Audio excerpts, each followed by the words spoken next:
Okay, as you may not know, tomorrow, June the 26th, is National HIV Testing Day. I'd like to thank Baltimore City Health Commissioner, Dr. Gerasa, for joining me today. We would like to take this opportunity to encourage everyone in our Baltimore community to get tested for HIV, to talk about HIV, and to help reduce the stigma of HIV. We have great strides in Baltimore when it comes to HIV. However, we still have more to do. We need to increase the number of people who are aware of their HIV diagnosis, and we need to increase awareness of PrEP, a pill that can prevent HIV. We cannot address challenging public health issues such as HIV without the help and support of our wonderful partners. We'd like to thank Walgreens for being here today.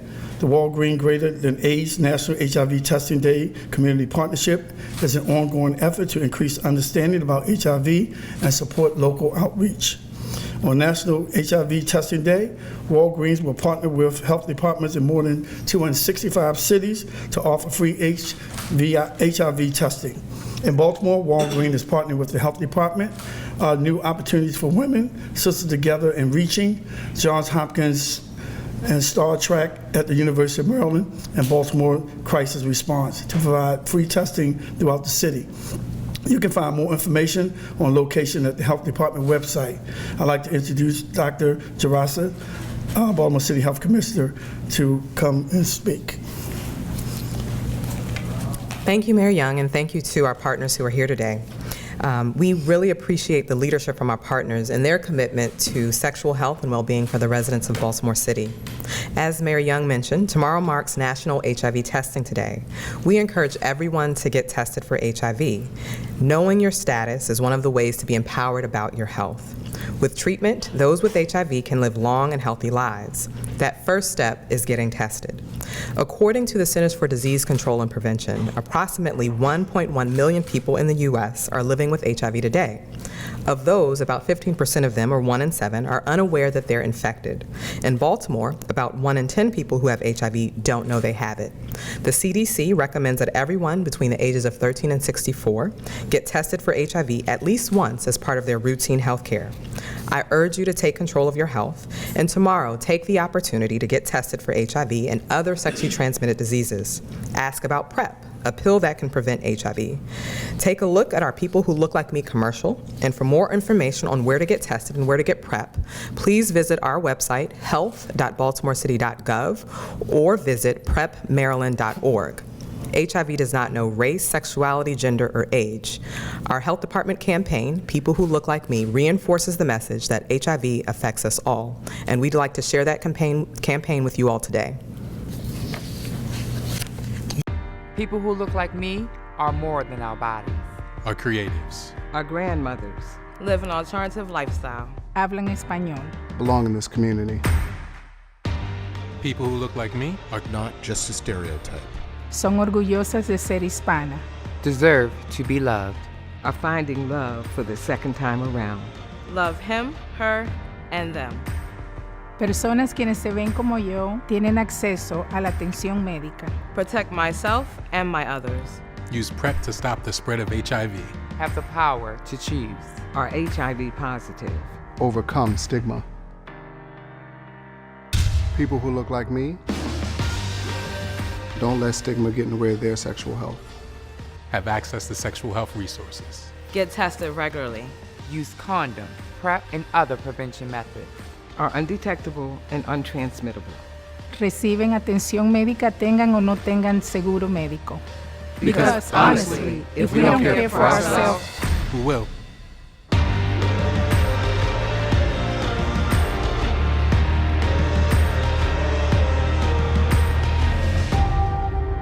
The time is now to end the HIV epidemic in Baltimore. We've made great strides in reducing HIV, however, we still have a lot of work to do.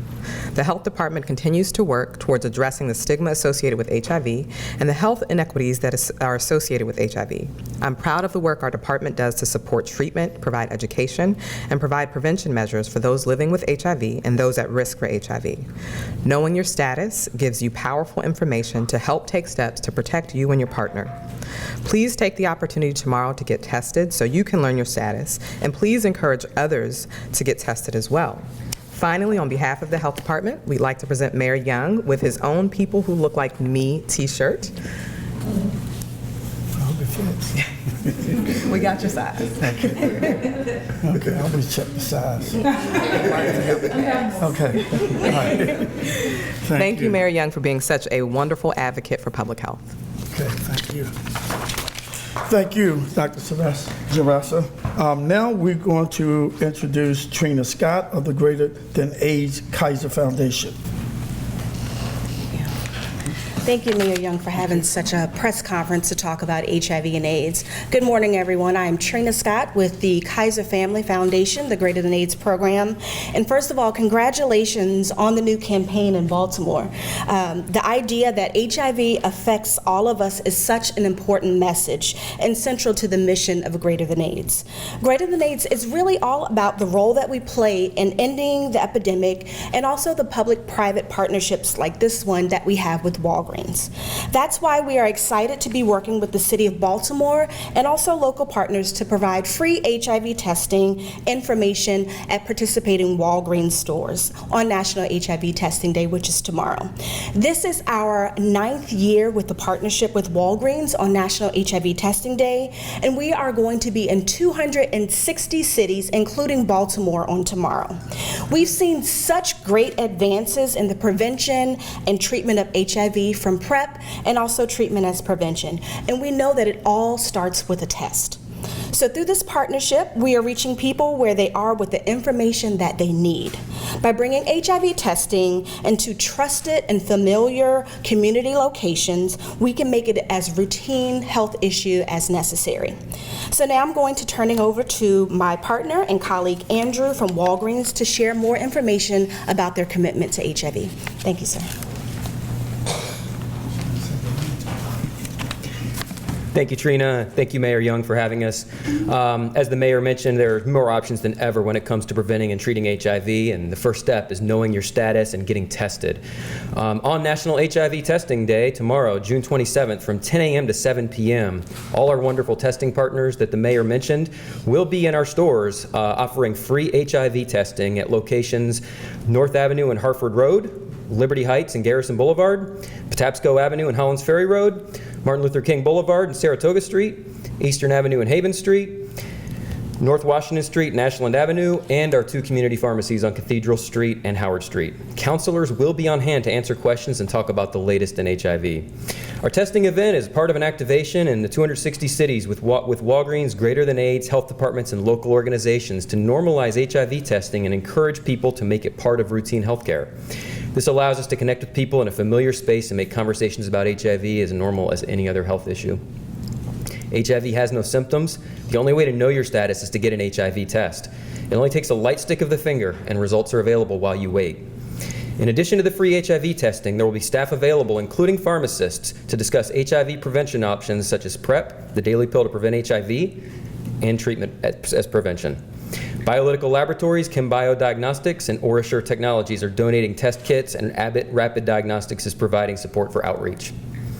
Started in 2009, the National HIV Testing Day Community Partnership is part of an ongoing effort between Walgreens, Greater Than AIDS, health departments, and HIV/AIDS service organizations to broaden the reach of HIV testing and information in non-traditional settings and help people understand the latest in HIV prevention, treatment, and care. 2019 brings together the largest number of participating partners, cities, and Walgreens stores so far to join the effort. For more about the partnership, including a list of all participating Walgreens locations and supporting partners for this year's HIV Testing Day, visit www.greaterthan.org/Walgreens. Thank you, Mayor Young. Thank you. Thank you again. We appreciate all your support in this effort, and thank Dr. Jarasa for this great T-shirt. Any questions for HIV Testing Day or any of our partners? No? Thank you. All right. Any general questions? The property tax credit is about to expire soon. What's being done to, rectify that situation? Well, it was brought to my attention when I read about it in the paper, and I got a few phone calls from some developers who projects could be affected. And I understand, I don't know where the blame lies, and I'm not going to blame anyone, but I understand that it didn't get passed in the legislature the last session. So we're trying to move forward to see what we can do to extend it. So my team is working with our state partners to figure out what next steps are. So does that seem likely that there will be an extension past 30th? I'm hoping so, but it has to be an act of the legislature. So I don't know, what steps we can take right now, but we are working with our state partners to figure that out. What concerns do you have, since the city's already at risk of losing its population, and if this hurts new development, what concerns do you have that this may hurt even further? Well, from what I'm hearing, I'm not hearing that we're losing population. All these new buildings that's going up, these apartment buildings, people are moving into the city, and some of this moving into the city have higher incomes, so we're seeing that, and our income tax coming into the city's coffers. So everybody talk about population loss, but I haven't seen it. I really haven't seen it. Have you had conversations with the governor about releasing some of the money that is being? We have been in touch with Senator Brinkley, asking him to help us get that money. I'm quite sure that the governor will release that money. We were in conversation with Kiefer Mitchell, who is special assistant to the governor, and I have every confidence that the governor will release that money. Every confidence. I think some of this money is money for youth works, am I correct? Some is for youth work, some is for technology upgrades for the police department. So I feel very confident that the governor will release that money. The Board of Estimates approved the $10 million emergency appropriation. At what point will this go through a normal procurement? Well, I can't speak to that because I'm not in procurement. Is anybody here from procurement? I mean, no, just as a matter of policy. I mean, this is, we're in the 8th week, I believe. Well, try to be helpful. okay, well, Jane, this is something that's never happened to the city of Baltimore before, and we couldn't go through procurement for that reason. We had to get people in here that could help us recover our system. So with procurement, as we move forward, as we try to recover more of our system, I'm quite sure all this will go through procurement. Did you want to touch on it? I was just going to say the majority of the contracts were existing contracts with existing vendors, and my understanding of the procurement process is that both for the emergency contracts and for the existing contracts, the practice has been to put the contractors and the amounts that are expended when the contracts when the work is finished, and so they will be doing that, but it's not until the work has been finished on those contracts for this period is what they've explained to me. Are they not purchase orders that get issued though on the existing contracts? For the existing vendors, they are against the existing contracts, right? They don't seem to be in city buy or anything like that. I mean, are those disclosable or a matter of? I'll follow up with procurement. I don't know the answer to that question. All of them will be released. Yeah, I mean they all will be released. I think just you're asking when, right? Yeah. Is there any kind of update on what's working, what's not working? Systems that have been restored or that are still out? So I feel like the last time I was here, I said we'd have 95% of our users back. So I feel like almost all of our users are back on. To the extent users are not on, it's because people were off on vacation or work shift work and all of those things. But we're at 95% or more, 97% or more of our users are back on, and people's all have computers. And everybody's servers that have their shared documents and printers and all of that, that's all back up and operating. We are in the process right now of actually printing property tax bills, and they will be mailed Friday and Saturday of this week. So property tax bills are going out as scheduled. The water billing system is being worked on. It is still not back online, but it is a priority, as are all of our financial systems are being worked on. And we are, in the process of working with BCIT in terms of having a more detailed task timeline for all the other applications that have been impacted. There is a process by which, they have to identify the impacted applications, they have to restore the data, they have to test and make sure that applications that speak to each other have the code that's written properly to actually interact in the way that they're supposed to before bringing them back online. That's going to take time.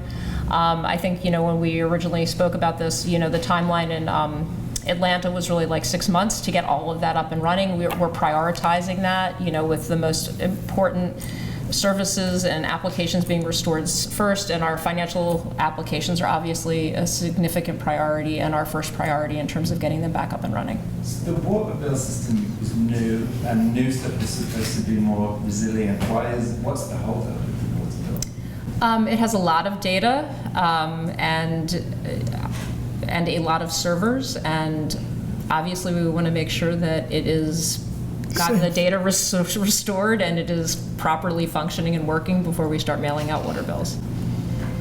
Better to do that right.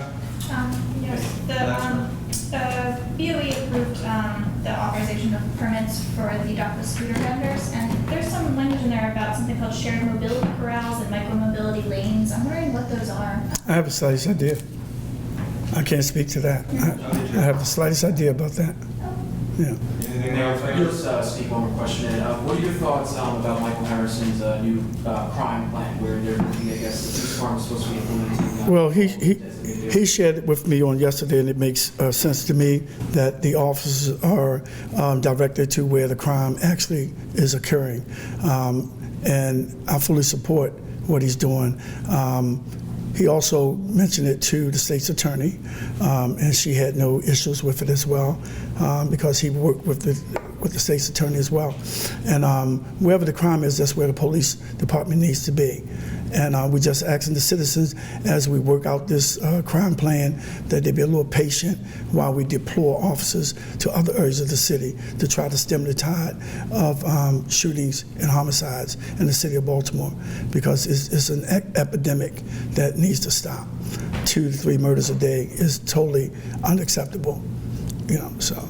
You didn't brief you and the state's attorney until after the news of the plan had already been reported? No, that's not true. That's not true. He briefed you yesterday. He briefed me on yesterday, but he's been briefing me throughout the whole time he was developing the crime plan. All right. I don't know how stuff get leaked. This is the last question. Poe Homes, the water situation? Well, we work very hard on site at Poe Homes, but infrastructure work can be very difficult. You go in to fix something, then something else, breaks. But I think the Housing Authority of Baltimore City, with Janet Abrahams, who were there along with myself and some of the residents of Poe Homes, the vice president was there, and our partners stepped up, brought water. The Maryland, D.C., and Delaware Beverage Association were contacted. They sent truckloads of water and some juices for the kids. Some of the downtown restaurants sent 450 sandwiches. Catonsville Chick-fil-A, we didn't even ask them. They saw it, and they bought enough Chick-fil-A to feed just about everybody that they could feed there. We had partners from all over. The vendor at the arena, at the Roy Farm Arena, called, said, how can I help? He sent hot dogs and rolls and condiments. I mean, it was just an outpour, and I think most of the community was satisfied. Everybody can't see you there. So you had some folks saying, we didn't see him, we didn't see her, but we were there. The vice president knew we were there. Some of the leadership knew we were there. And we worked very hard to try to do what we could to make it more easy for those residents. People said, we didn't care, we do care. I care about every citizen in Baltimore. And we showed that by our presence. All right, thank you. Thank you.